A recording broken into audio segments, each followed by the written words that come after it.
누가복음 24장 25절부터 32절까지 오늘 하나님의 말씀을 함께 봉독하겠습니다. 누가복음 24장 25절부터 이제 다 같이 일어나셔서 이 거룩한 하나님의 말씀을 봉독하겠습니다. 25절부터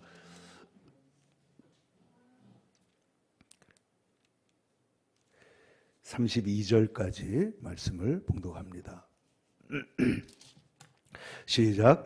이르시되 미련하고 선지자들이 말한 모든 것을 마음에 더디밌는 자들이여, 그리스도가 이런 고난을 받고 자기의 영광에 들어가야 할 것이 아니냐 하시고, 이에 모세와 모든 선지자의 글로 시작하여 모든 성경에 쓴 바 자기에 관한 것을 자세히 설명하시니라. 그들이 가는 마을에 가까이 가매 예수는 더 가려 하는 것 같이 하시니, 그들이 강권하여 이르되 우리와 함께 유하사이다. 때가 저물어 가고 날이 이미 기울었나이다 하니, 이에 그들과 함께 유하러 들어가시니라. 그들과 함께 음식 잡수실 때에 떡을 가지사 축사하시고 떼어 그들에게 주시니, 그들의 눈이 밝아져 그인 줄 알아보더니 예수는 그들에게 보이지 아니하는지라. 그들이 서로 말하되 길에서 우리에게 말씀하시고 우리에게 성경을 풀어주실 때 우리 속에서 마음이 뜨겁지 아니하더냐 하고. 아멘. 오늘 우리가 함께 읽은 누가복음 24장의 말씀을 중심으로 성경을 풀어주실 때라는 제목으로 하나님 말씀을 함께 나누며 은혜를 받고자 합니다. 오늘 우리는 사순절을 지금 보내고 있습니다. 십자가에 달리신 예수 그리스도, 그 주님의 그 엄청난 은혜를 기다리는 시간을 우리가 사순절이라고 부릅니다. 그런데 이 누가복음 24장은 이 예수님의 부활하심과 예수님의 십자가의 의미에 대해서, 그리고 성경 말씀을 우리가 말씀을 듣고 깨닫는 것이 얼마나 중요한가에 대해서 아주 생생하게 가르쳐주는 중요한 본문입니다. 그래서 오래전에 어떤 목사님이 엠마오 성경이라는 성경책을 해설집을 낸 적도 있었는데, 이 엠마오로 내려가는 제자들의 삶에 일어난 변화, 이거에 놀라운 우리에게 주시는 시사점이 많이 있다는 것입니다. 여러분, 오늘 성경을 보시면은 두 사람이 이제 예수님의 부활 사건이 있은 다음에 엠마오로 내려가고 있습니다. 그런데 그 사람들 속에 한 사람이 와서 다가왔는데, 13절에 보니까 그날에 그들 중 둘이 예루살렘에서 25리나 되는 엠마오로 내려가면서 이 모든 되어진 일들을 서로 이야기했다는 것입니다. 그런데 그들 속에 예수님께서 끼어들었습니다. 그런데 사람들이 눈이 어두워서 예수님을 알아보지 못하고, 그래서 예수님이 물어봅니다. 당신들이 길 가면서 지금 하고 있는 얘기가 무엇이냐 하고, 무엇입니까 물으니까 이 제자들이 슬픈 빛을 띠고 머물러 섰다는 거예요. 슬픈 빛을 띠고. 여러분, 이 제자들은 지금 예수님께 메시아라고, 메시아를 대망하는 이스라엘 사람들의 사상에 의해서 주님이 메시아인 줄 알고 주님을 따랐는데, 그분이 어느 날 십자가에서 달려서 비참하게 죽어버린 것입니다. 그래서 너무너무 실망을 해가지고 지금 내려가고 있는데, 예수님께서 그들을 찾아가서 그들 앞에 서셨다 하는 얘기죠. 여러분, 사람들이 이 세상에서 실망해서 그의 인생길을 내려갈 때 주님께서 그들을 찾아오신 것처럼 오늘도 저와 여러분을 찾아와서 우리와 동행하시는 줄로 믿습니다.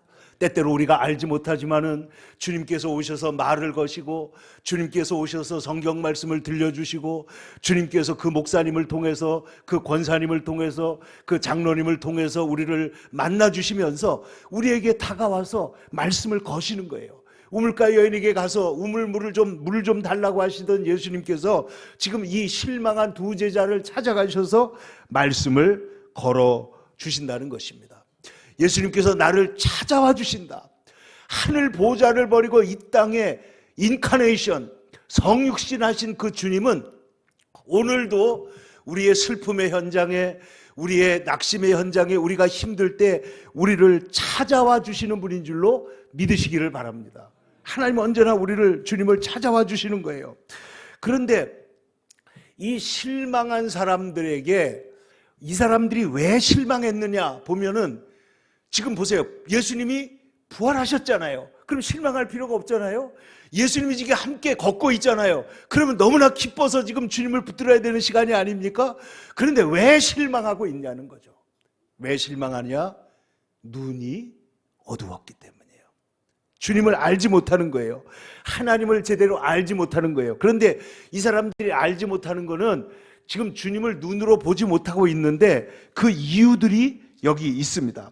여기를 보시면은 그 중에 한 사람이 18절에 글로바라고 하는 사람이 대답하여 이르되, 당신은 지금 예루살렘에 체류하면서도 거기서 된 일을 혼자 알지 못하느냐?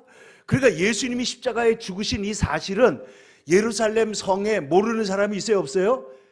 아무도 없어요. 너무나 큰 사건입니다. 너무나 중대한 사건입니다. 너무나 슬프고 또 사람들의 마음이 광적으로 움직였던 사건이기 때문에 모를 리가 없는데, 이 사람의 말을 들어보세요. 글로바가 말하기를, 그는 나사렛 예수의 일입니다. 무슨 일이냐? 무슨 일을 말하느냐? 왓띵, 무슨 일을 말하냐? 예수 그리스도에 대한 일을 내가 지금 말한다는 거예요. 그런데 말하기를, 글로바, 그는 하나님과 모든 백성 앞에서 말과 일에 능한 선지자였습니다. 지금 글로바가 말하기를, 예수님은 말도 하나님 말씀하셨지만은 행하시는 일들도 하나님의 일을 했습니다. 너무나 많은 기적을 베푸시고 병든 자를 고치시고 죽은 자를 살리시고 그리고 풍랑을 잔잔케 하시고 우리의 마음을 시원하게 해주셨던 그런 분입니다. 그런데 우리 제사장들이 그를 잡아 죽였습니다. 그런데 우리는 이 사람 예수님이 이스라엘을 속량할 자, 이스라엘을 구원할 자, 다시 말해서 이 말은 뭐예요? 예수님을 메시아라고 생각했었는데 죽어버렸다는 거예요. 그리고 이 일이 일어난 지 3일째나 됐습니다. 근데 그 다음 말이 기가 막힙니다. 22절 보세요. 우리 중에 어떤 여자들이 우리를 놀라게 하였으니 그들이 새벽에 무덤에 갔다가 시체는 보지 못하고 와서 그가 살아나셨다는 천사의 말을, 천사들의 나타남을 보았다 함입니다.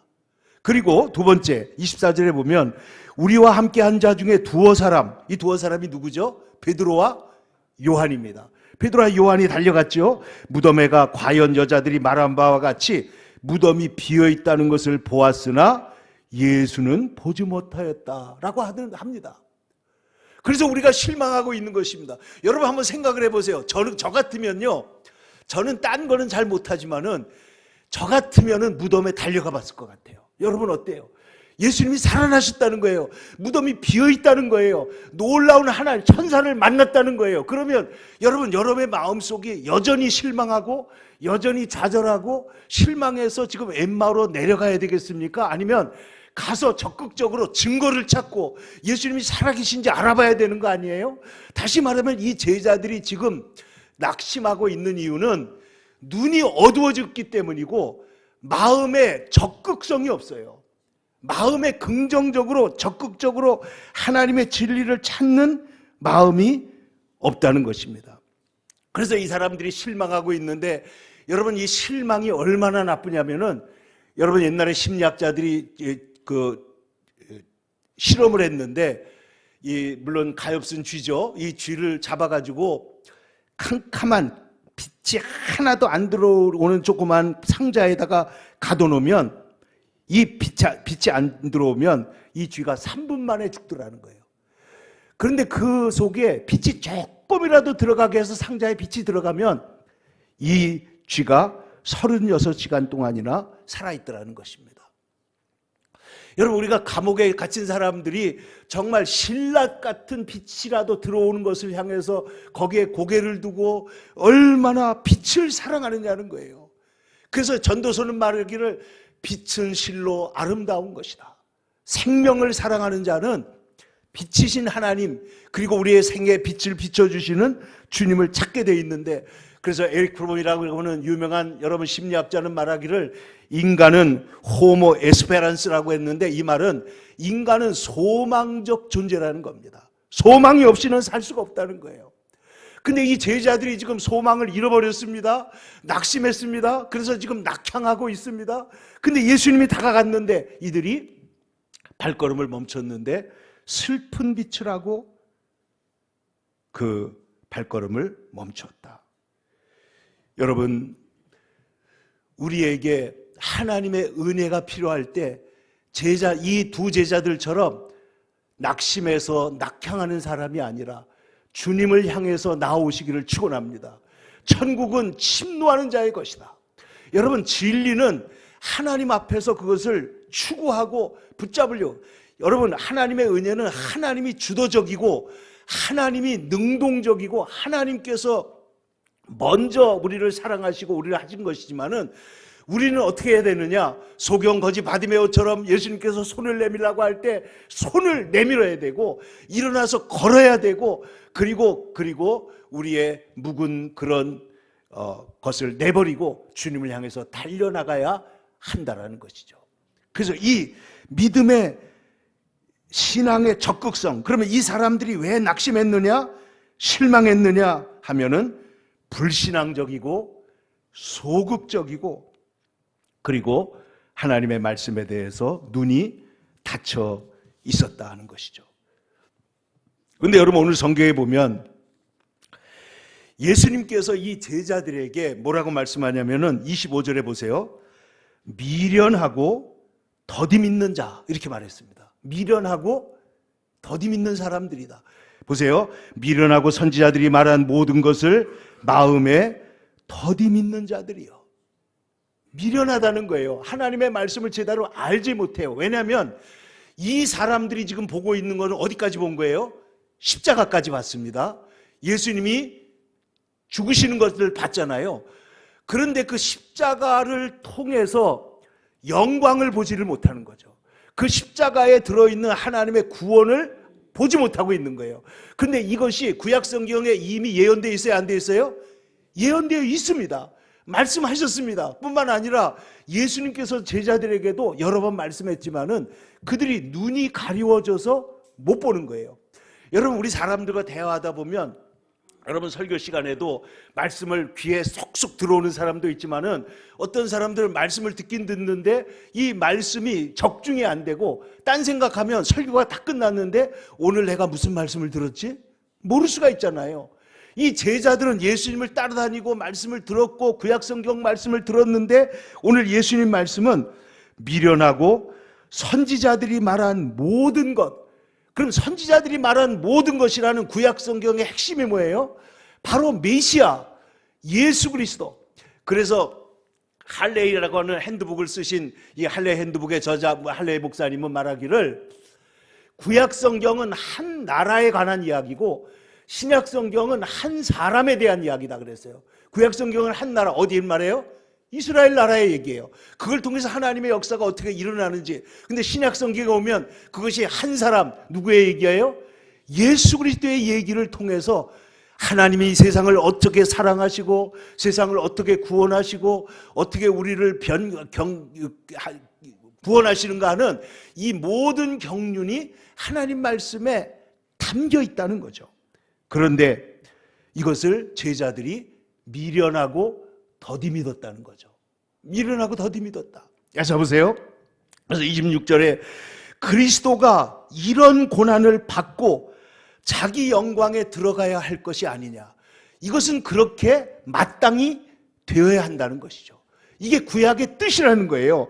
하나님의 말씀에. 그래서 27절에 보시면은 예수님께서 성경 공부를 하시는데 걸어가면서 보세요. 이에 모세와 모든 선지자의 글로 시작하여 모든 성경에 쓴 바 누구에 관한 것이에요? 자기에 관한 것, 예수님에 관한 것, 메시아에 관한 것을 자세히 설명하시니라. 모세오경과 시편과 모든 선지자의 글에 쓰여져 있는 예수님 자신에 관한 것을 설명하셨는데, 그 설명의 내용이 뭐냐? 메시아는 먼저 뭘 당해요? 고난을 받고, 그 다음에 어디에 들어가요? 영광을 얻으신다. 그러므로 너희들은 지금 예수님의 사역의 한 끝만 보고, 고난만 보고, 십자가만 보고 지금 낙심하고 있지만은, 십자가에도 위대한 영광이 있을 뿐만 아니라 그 십자가 위에, 십자가 너머에는, 거기에는 하나님의 놀라운 부활의 승리와 그리고 하나님 나라의 놀라운 영광스러운 일들이 같이 있다는 것을 왜 보지 못하느냐는 거예요. 저는 우리 아이들 어렸을 때 우리 집사람하고 지리산에 가는 걸 굉장히 좋아했습니다. 몇 번 가기도 하고. 근데 지리산에 올라갈 때 제가 느끼는 건 이 산들이 이렇게 중첩되어 있는 거예요. 앞산이 있고 뒷산이 있고 또 뒷산이 있고 이렇게 해가지고 산들이 빽빽하게 있는데 거기에 안개가 끼면 그 산이 그렇게 아름다울 수가 없어요. 근데 여러분 보세요. 앞산이 있으면 그 뒷산이 있습니다. 앞산에는 예수님의 생애가 있고, 그 다음에 예수님의 십자가가 있고, 그 뒤에는 예수님의 부활도 있고, 주님의 승리가, 주님의 심판이, 그리고 주님의 정의로 이 세상을 온전히 새롭게 하시는 그 날이 반드시 있을 것이다. 그러니까 우리가 역사를 볼 때 눈앞의 것만 딱 보는 거는 역사의식이 없는 거예요. 이것을 볼 때는 길게 보고, 전체적으로 보고, 통전적으로 보고, 멀리 볼 줄 알아야 실망하지 않는다 이거예요. 그러니까 오늘 제자들은 여기에서 예수님에 대한 것을 제대로 알지 못했다. 연세대학교 김주환 교수님이 쓴 글이 금년 1월 달에 신문에 실렸던 일이 있었는데, 그 제목이 회복 탄력성이라는 내용입니다. 회복 탄력성. 이게 무슨 얘기냐? 어떤 사람들은 넘어지면 쓰러진 채로 그대로 있는데, 어떤 사람은 회복 탄력성이 좋은 사람은 실패 가운데서 일어난다는 거예요. 반드시. 근데 여러분 보세요. 제가 어렸을 때 오뚜기를 보고, 야, 이놈이 왜 이렇게 일어나지? 그러고 신기해가지고 진짜 배를 갈라본 적이 있어요. 배를 갈라보니까 오뚜기 밑바닥에 이 납덩어리 같은 쇳덩어리가 하나 딱 본드로 붙여놨더라고. 그러니까 이 회복 탄력성이 어디 있냐면은 그 바닥에 견고한 중심이 있기 때문에 넘어져도 계속 일어나는 것이죠. 그럼 우리 성도들은 어떠냐? 우리의 회복 탄력성은 우리 안에 살아계신 하나님을 의지할 때 7번 넘어져도 8번 일어나는 하나님의 축복이 일어날 줄로 믿습니다. 근데 이분이 얘기하기를, 이 회복 탄력성, 이 사람이 말한 것은 성경을 얘기하지 않지만은 다 성경 속에 있는 기초적인 얘기예요. 첫 번째, 어렸을 때 적어도 자신을 사랑해주고 기댈 언덕이 돼주는 어른이 한 명은 있어야 된다. 그러니까 그게 부모님이면 제일 좋지만은, 아니면 할머니도 좋고 할아버지도 좋고, 누군가, 아니면은 목사님이라도 괜찮습니다. 누군가 나를 지지해주는 사람, 절대적으로 나를 도와주는 사람. 그런데 여러분, 어렸을 때 부모의 사랑을 받지 못하거나 또 부모의 도움을, 형제들의 도움을 제대로 받지 못하고 자라면은 우리 마음에 깊은 상처가 생기게 됩니다. 그럴 때 우리 그리스도인들은 하나님께로 돌아와서, 다윗이 말하기를, 내 부모는 나를 버렸으나 하나님은 나를 끝까지 사랑하신다. 이거는 다윗이 자기 부모가 자기를 버렸다는 것이 아니라, 자기 인생의 육신의 부모는 부족하지만은 하나님은 언제나 나와 함께 하시고 나를 지지하시고 나를 함께 하신다. 그래서 내가 넘어져도 일어날 수 있다는 거예요. 그래서 그 사람을 통해서 하나님을 바라야 합니다. 그 다음에 두 번째, 그 딸이 있잖아요. 이 교수님, 윤주환 교수의 딸이 이런 얘기를 합니다. 기자가 그 자기 딸이 남에게 도와주는 게, 남을 도와주는 게 어떻게 우리를 회복시킵니까? 이러니까 자기 딸이 있는데, 이 딸이 중학교 다닐 때 200등 정도 했대요. 덩수가. 근데 고등학교 들어가가지고 1등이 됐다는 거예요. 그럼 왜 그렇게 바뀌었느냐? 그러니까 이 교수님 얘기가, 이 아이가 공부는 그런 대로 하는 것 같은데 시험 불안증이 너무 심해가지고 시험 볼 때만 되면은 불안했다는 거예요. 그런데 남을 위해 살아라. 주는 자가 받는 자보다 복이 있다. 예수님 그랬잖아요. 그래서 기버, 주는 자가 테이커, 취하는 자보다 훨씬 더 훌륭한 것이다. 이걸 계속해서 가르쳐 줬더니 이 아이가 수업 시간 중간에 끝나면 노는 시간에 친구들이 와서 뭐 물어보면 기쁘게 계속해서 나눠줬다는 거예요. 이거는 이렇게 풀고 요건 요런 뜻이지 이러면서 계속 나눠주다 보니까 여러분 아시지만은 공부를 제일 잘하는 비결이 뭐예요? 남에게 가르치는 겁니다. 주다 보니까 어떻게 된 거예요? 자기에게 오게 되더라는 거예요. 그렇게 하면서 주다 보니까 마음이 어떻게 돼요? 너그러워지고 주다 보니까 마음의 목표가 바뀌고 그래가지고 회복 탄력성이 생기니까 우리 아이가 이렇게 좋아지더라. 여러분 이 세상에서 우리가 100% 언제나 이기기만 하고 한 번에 되는 일이라는 것은 절대로 없습니다. 모든 일에는 시련의 시간과 숙성의 시간과 그리고 그 시간이 필요하기 때문에 반드시 우리는 하나님 앞에서 우리 자신을 돌아봐야 되는데 이 교수님이 이런 설문을 낸 게 있습니다. 그중에 제가 몇 개만 여러분 보세요. 전혀 그렇지 않다, 그렇지 않다, 보통이다, 어느 정도 그렇다, 매우 그렇다. 이 5가지 중에서 여러분 마음으로 한번 대답해 보세요. 나는 어려운 상황이 닥쳤을 때 감정을 잘 통제할 수 있다. 그렇다, 아니다, 보통이다. 한번 대보세요. 나는 당황스럽고 어려운 상황이 닥쳐도 내가 어떤 생각을 하고 있는지 스스로 잘 안다. 자기 객관화 능력입니다. 나는 대부분의 상황에서 문제의 원인을 알고 있다고 생각한다. 나는 내가 표현하고 싶은 데 대한 적합한 문구나 단어를 잘 찾아낸다. 나는 주변 사람들로부터 관심과 사랑을 받고 있다. 내 인생은 감사할 일이 많고 여러 사람들에게 고마움을 느낀다. 여러분 생각을 해보세요. 여러분들이 우리의 삶에서 이러한 일들이 일어날 때 과연 감사하고 그리고 그것을 단련시킬 수 있느냐. 그래서 이 이제 교수님의 얘기는 마음의 근육을 단련시켜야. 근데 적어도 자꾸만 3개월 이상 계속해서 우리는 주일날마다 와서 말씀을 듣잖아요. 그 말씀을 마음에 새기고 말씀을 계속해서 새기면 부정적인 생각이 떠나가고 하나님 안에서 나는 성경은 우리에게 어떤 걸 주느냐? 나는 하나님이 사랑하시는 자녀요. 하나님이 기뻐하시는 사람이다. 이 사실을 마음에 생길 때 모든 이 세상의 문제를 이겨나갈 수 있는 위대한 하나님의 은혜를 얻게 되는 것입니다. 그래서 오늘 성경을 보니까 예수님께서 이제 오늘 보니까 각 마을까지 다 다가왔습니다. 28절 보세요. 그들이 가는 마을에 가까이 가매 예수는 더 가려 하는 것 같이 하시니 그들이 강권하여 이르되. 자, 예수님은 더 가려고 하시고 이 사람들은 여기서 머물려고 하는데 이때 이 소극적이고 무덤도 안 가보고 그리고 사람들의 말을 듣고도 확인도 안 해봤던 이 사람들이 지금 뭐 하고 있습니까?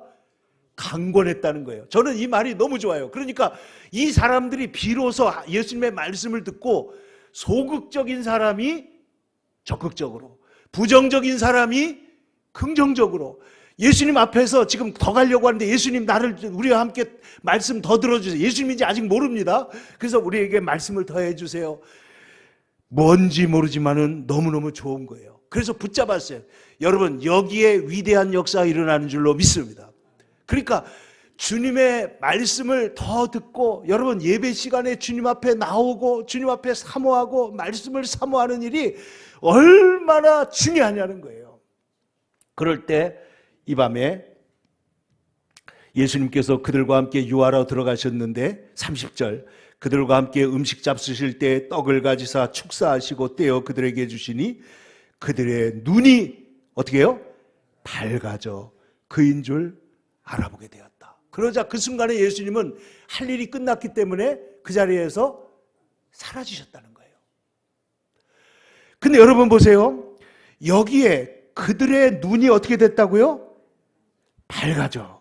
그 다음에 32절에 보시면 우리에게 말씀하시고 우리에게 성경을 풀어주실 때, 그 다음에 예수님께서 다시 나타나셔가지고 45절에 보면 제자들 속에 나타나셔서 이에 그들의 마음을 열어 성경을 깨닫게 할 때, 여기에 자, 눈이 밝아져, 성경을 풀어, 마음을 열어, 이 세 가지 단어가 똑같은 헬라어 단어인데 디아노이코, 이 말이 뭐냐면 연다는 거예요. 연다.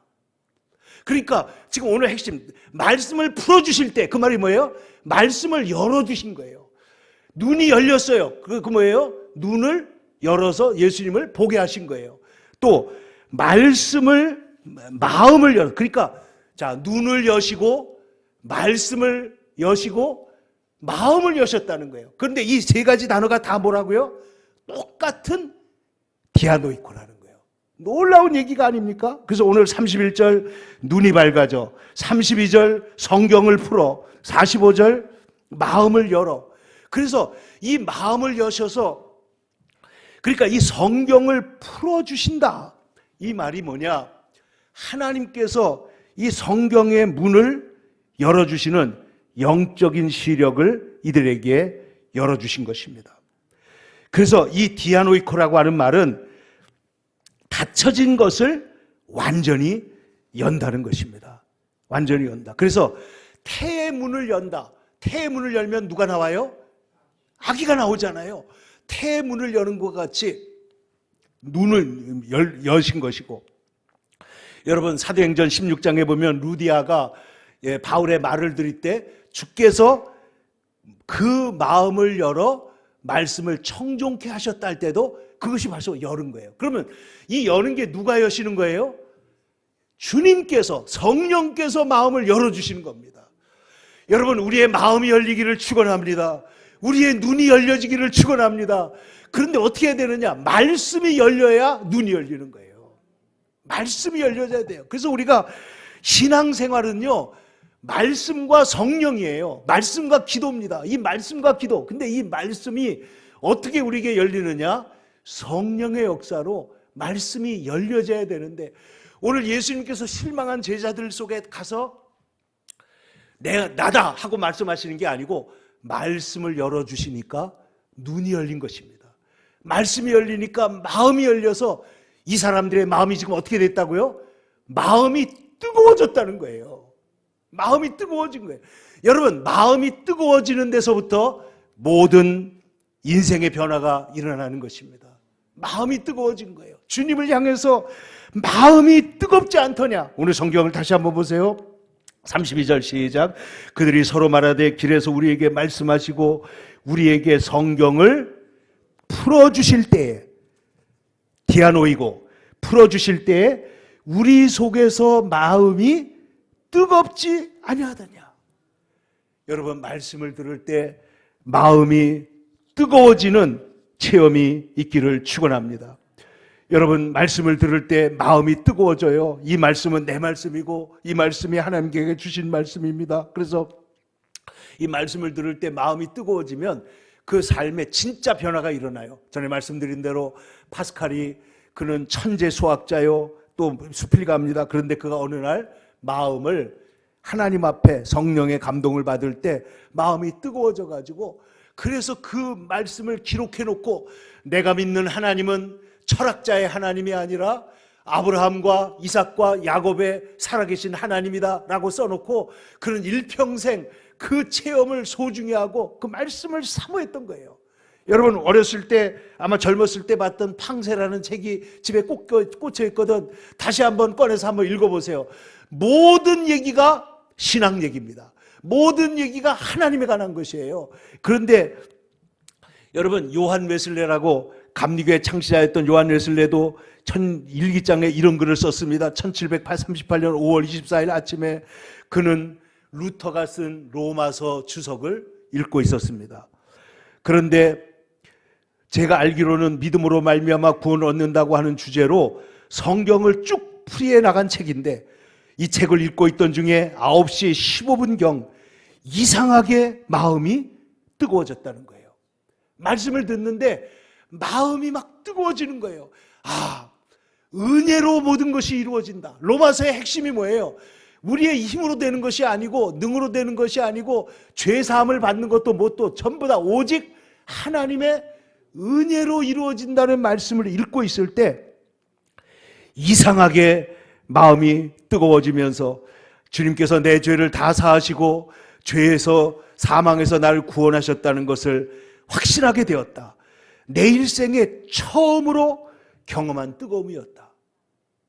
그래서 그 이후로는 모든 그리스도께서 내 안에 있다는 사실을 깨닫게 되고 모든 정욕과 죄악이 물러가면서 주님만을 모시는 기쁨이 충만해졌는데 이 기쁨이 너무나 충만해가지고 그는 밖으로 뛰어나가서 복음을 증거하였고 그것이 오늘날의 감리교회를 이루게 되었다. 그러니까 이 요한 웨슬레 회심주일이라는 걸 감리교회에서는 기념하면서 예배를 드리고 있는데 이 회심이 어디에서 일어났느냐? 루터의 로마서 그 해설집을 그냥 읽고 있는데 마음이 뜨거워진 거예요. 오늘 제자들은 예수님이 다가오셔서 구약 성경에 나와 있는 메시아는 고난을 당하시고 우리를 위해서 사랑을 주시고 우리를 위해서 희생하신 다음에 그가 찔림 우리의 허물을 인하며 그가 상함 우리의 죄악을 인함이라 예수님께서 이 이사야서의 말씀으로 그리고 시편의 말씀으로 이 말씀을 제자들에게 풀어주셨을 때 제자들의 마음이 어떻게 됐다고요? 뜨거워졌어요. 여러분 이번 사순절 기간에 우리가 하나님 은혜 안에서 마음이 뜨거워지기를 축원합니다. 하나님의 말씀을 공부하며 이 말씀을 들을 때 성령께서 감동하셔서 우리의 마음이 뜨거워지는 거예요. 여러분 한대수라고 하는 가수가 있는데 지금 미국 가서 살고 있는데 이 사람의 할아버지는 연세대학교 신학교 학장이었습니다. 신앙가정이에요. 아들이 워낙 똑똑해가지고 한대수의 아버지가 미국에 가가지고 과학자로 공부하러 갔는데 이 아버지가 천재 수재인데 미국 가가지고 실종이 돼버렸어요. 그래서 이 아이가 한대수가 졸지에 아버지가 없는 그런 아이로 자라면서 너무너무 인생의 아버지를 찾게 됩니다. 그래서 그가 만든 노래 중에 바람과 나라는 노래가 있는데 거기에 보면 무명, 무실, 무감한 이런 얘기가 나요. 무명, 이름도 없고 무실, 열매 실제도 없고 무감, 감정도 없는 그런 님을 나는 따라가 볼래 이런 노래를 부르는 거예요. 정말 가슴 아픈 얘기 아닙니까? 근데 현대인들이 무감각하고 무책임하고 무관심하고 무목적하고 눈앞에 보이는 돈만 따라다니면서 살고 있는데 이것은 절대로 그의 삶에 안정과 변화를 주지 못합니다. 그런데 오늘 이 제자들이 실망해서 내려가던 그 길에서 예수님이 찾아오시고 말씀을 들을 때 마음이 디아노이코 말씀에 의해서 마음이 열리고 마음이 열렸을 때 그들이 눈이 열리고 예수님을 보게 되어 그들의 마음이 뜨거운 마음으로 그들이 예루살렘으로 돌아가서 부활의 증인으로 남은 여생을 힘차게 복되게 살았던 것을 기억하시기를 축원합니다. 그래서 여러분 오늘 우리의 삶에 이번 사순절 기간에 십자가의 도를 우리가 깨닫게 하소서. 십자가의 도. 십자가에는 메시지가 있습니다. 그 메시지를 붙들고 하나님의 극치의 사랑과 하나님의 위대한 승리, 그 십자가에서 우리에게 주신 그 승리를 바라보면서 마음이 뜨거워진 사람으로 우리가 주님을 따라갈 수 있게 되기를 간절히 축원합니다. 기도하겠습니다. 거룩하신 아버지 하나님, 주님의 사랑을 감사합니다. 오늘 실망하고 낙심하고 세상에 있었던 저희들을 주님께서 찾아오시고 주의 말씀을 우리에게 들려주시고 우리의 마음이 주께서 우리에게 성경을 풀어주실 때 우리 속에서도 마음이 뜨거워지는 은혜가 있게 하여 주옵소서. 주여, 우리 교회가 특별히 은혜의 복음, 말씀 사경회, 말씀 집회를 통하여 하나님의 말씀을 풀어나가고 또 신학교를 통해서 하나님의 일을 할 때 주님 이 일에 축복하시고 눈이 열리게 도와주시고 마음이 열리게 도와주시고 그리고 마음이 뜨거워져서 주님을 기쁨으로 찾아가는 살아가는 주님의 귀한 백성들 되게 하여 주옵소서. 예수님의 이름으로 기도 올리옵나이다. 아멘.